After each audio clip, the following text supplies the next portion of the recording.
Hello दोस्तों, कैसे हैं आप सब? आई होप आप सब अच्छे होंगे। मेरा नाम है पीयूष विरमानी और मैं हूं एक सेबी रजिस्टर्ड रिसर्च एनालिस्ट। आज की इस वीडियो में हम रिव्यू करेंगे आने वाले Hyundai कंपनी के आईपीओ को। ये आईपीओ ओपन हो रहा है 15th ऑफ अक्टूबर को और क्लोज होगा 17th ऑफ अक्टूबर को। ये इंडिया की कैपिटल मार्केट का अब तक का सबसे बड़ा आईपीओ है, अराउंड 27,000 करोड़ का। इससे पहले जो आईपीओ आया था दैट वाज एलआईसी, जो 21,000 करोड़ के आसपास था। ये कंपनी कार्स मैन्युफैक्चर करती है, ये तो हम सबको पता है। बट मुझे भी इसका प्रोस्पेक्टस पढ़ते वक्त पता चला कि ये ट्रांसमिशंस और इंजन्स भी मैन्युफैक्चर करते हैं, जो ये खुद की कार्स में और इनफैक्ट दूसरी कंपनीज को भी प्रोवाइड करते हैं। इस कंपनी के टोटल आउटलेट्स इंडिया में अराउंड 1366 अवेलेबल हैं and more than 1500 service points हैं। लास्ट फाइनेंशियल ईयर के एंड तक ये company around 12 million cars India plus other countries में सेल कर चुकी है। ये कंपनी पेट्रोल डीजल इंजन के साथ साथ अब ईवी सेगमेंट में भी आ चुके हैं। इन्होंने ईवी सेगमेंट में अपनी कार सेल करना स्टार्ट कर दिया है। 1865 से 1960 पर शेयर का इशू प्राइस रखा गया। Retail quota is around 35%। Issue size is 27,870 crore. अब तक का सबसे बड़ा आईपीओ। एक लोट के लिए अराउंड इन्वेस्टमेंट चाहिए होगा रिटेल इन्वेस्टर को 13,720 रुपीज, और एक लोट में 7 शेयर्स आएंगे। And the main thing is ये 27,000 करोड़ कंपनी के किसी भी ऑपरेशनल एक्टिविटी में खर्च नहीं होने वाले, बिकॉज ये एक ऑफर फॉर सेल है और ये सारा पैसा प्रमोटर के पास जाएगा। कंपनी के फाइनेंशियल्स की बात करें तो काफी साउंड फाइनेंशियल्स है कंपनी के। अराउंड 2022 में कंपनी का रिवेन्यू था 48,000 करोड़, जो 2024 में हो गया 71,000 करोड़। और इस साल भी यही एक्सपेक्टेड है दैट इट विल क्रॉस 71,000 और 72,000 फिगर्स। प्रॉफिट की बात करें तो प्रॉफिट भी कॉन्स्टेंटली इंक्रीज हो रहा है। 2022 में जो प्रॉफिट अराउंड 2900 करोड़ का था, 2024 एंड में it went up to 6000 crore. Company की बोरोइंग्स की बात करें तो 2024 में कंपनी की बोरोइंग्स थी अराउंड 1100 करोड़। 2024 में जो रह गई 767 करोड़, जिसको ये कंपनी इजीली पे कर सकती है, बिकॉज इनका reserve and surplus is around 10,000 crore. So easily it can be paid of.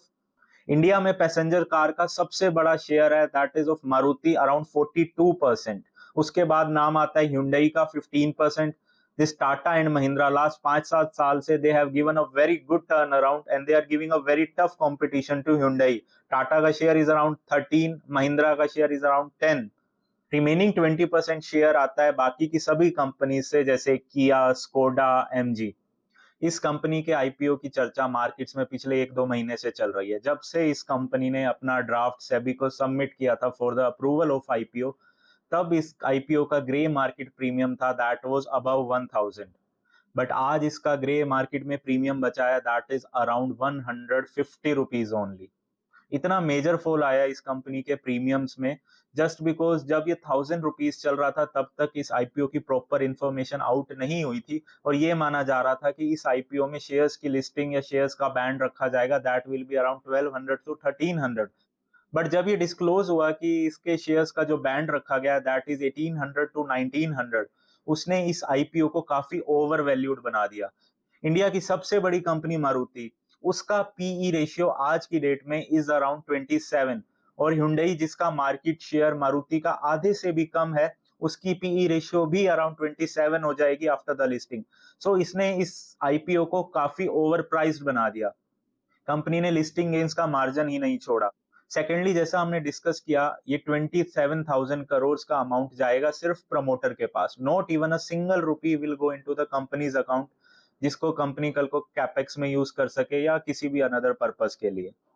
And the third one is, already India में टाटा एंड महिंद्रा जैसी कंपनीज लिस्टेड हैं जिन्होंने इतना अच्छा टर्न अराउंड किया है and they are constantly growing, जिन्होंने अपने शेयर होल्डर्स का पैसा लास्ट 2-3 साल में डबल से ट्रिपल कर दिया है। सो क्यों ना ऐसी कंपनीज में इन्वेस्ट किया जाए। और इन सारे रीजंस को कंसीडर करते हुए मेरी रिकमेंडेशन रहेगी that don't subscribe for this IPO, and at a later stage अगर हमें इसके प्राइसेस में अच्छा डिप मिलता है तब हम इसमें इन्वेस्ट कर सकते हैं फॉर द फ्यूचर प्रोस्पेक्ट्स। और जब भी इंडिया में ऐसे बड़े बड़े आईपीओ आए like LIC, Coal India, Reliance Power, Yes Bank, Paytm, इन सब में लिस्टिंग के बाद एक फॉल देखा गया।